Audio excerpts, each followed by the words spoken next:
நான் Balu from BSK software technology. நான் இப்போ இந்த வீடியோவில் என்ன பண்ண போகிறேன்னா, யூசர் டைப் எப்படி ஆட் பண்ணுறது அப்படின்றத பற்றி சொல்லி தர போகிறேன். அதுக்கு முன்னாடி நான் லாகின் பண்ணிக்கிறேன்.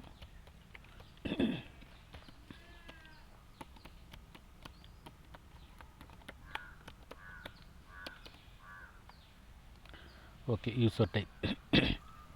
இப்போ இந்த யூசர் டைப் ஏன் நாம் க்ரியேட் பண்ணுறோம் அப்படின்னாக்கா, இப்போ ஒரு ஒரு ஒரு கம்பெனியில் ஒரு 20 பேர் வேலை பார்க்குறாங்க அப்படின்னாக்கா, அதில் ஒரு 4 கேட்டகரியில் இருப்பாங்க. Owner, manager, DRO, call centre executive, incharge அப்படின்ற மாதிரி. ஸோ இது ரைட்ஸ் கொடுக்கறதுக்கு ஒரு குரூப்பாக க்ரியேட் பண்ணுறதுக்கு தான் இந்த யூசர் டைப். ஏன்னா இப்போது மேனேஜரே 2 மேனேஜர் இருப்பாங்க, இல்லை இன்சார்ஜ் ஒரு 3 இன்சார்ஜ் இருப்பாங்க. ஒரு 30 பேருக்கு 10 பேருக்கு ஒருத்தர்ன்ற விதம் 3 இன்சார்ஜ் இருப்பாங்க. ஸோ இன்சார்ஜுக்கு போய்ட்டு அவங்களுக்கு 3 இன்சார்ஜ் போடுறோன்னாக்கா 3 பேருக்கும் போய்ட்டு தனியாக இந்த சாஃப்ட்வேரில் எந்தெந்த பேஜை பார்க்கலாம், மாடிஃபை பண்ணலாம், டெலீட் பண்ணலாம், டேட்டாவை சர்ச் பண்ணி எடுக்கலாம், டவுன்லோட் பண்ணலாம் அப்படின்றத தனித்தனியாக போய்ட்டு பண்ணிகிட்ருக்கணும். இதே நம்ம ஒரு குரூப்பாக க்ரியேட் பண்ணிட்டோன்னா, இப்போ இன்சார்ஜ் அப்படின்றவங்களுக்கு மட்டும் போய்ட்டு நம்ம ரைட்ஸ் கொடுத்துட்டோம் அப்படின்னாக்கா, அந்த 3 பேருக்குமே இந்த ஒரு ரைட்ஸே அப்ளிகபிளாக இருக்கும்.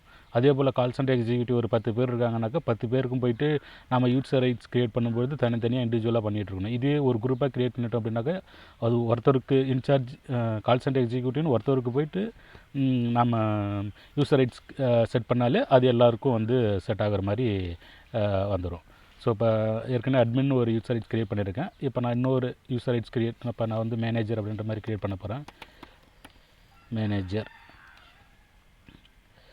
இப்போ நான் ரைட்ஸ் தரல. அடுத்தது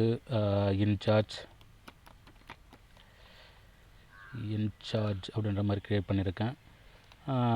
இன்னொன்று call centre executive. Call centre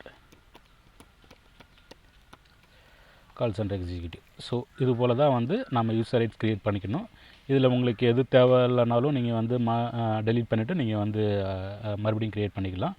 so இப்போ நான் அட்மின் லெவலில் ஓனர் லெவலில் உள்ளவங்க, இப்போ ஒரே கால் டாக்ஸிக்கு ஒரு 2 பேர் இல்லை 3 பேர் பார்ட்னராக இருக்கும்போது அவங்களாம் அட்மின் லெவலில் போய் ஒருத்தருக்கு செட் பண்ணாலே அது எல்லாருக்குமே அமைஞ்சிடும். இப்போ நான் பின்னாடி யூசர் க்ரியேட் பண்ணும்போது நான் அதை சொல்கிறேன், அது தெளிவாக புரிஞ்சிடும். ஸோ இப்போ யூசர் டைப் க்ரியேட் பண்ணணும்னா அது இது மாதிரி தான் க்ரியேட் பண்ணணும். So that's all.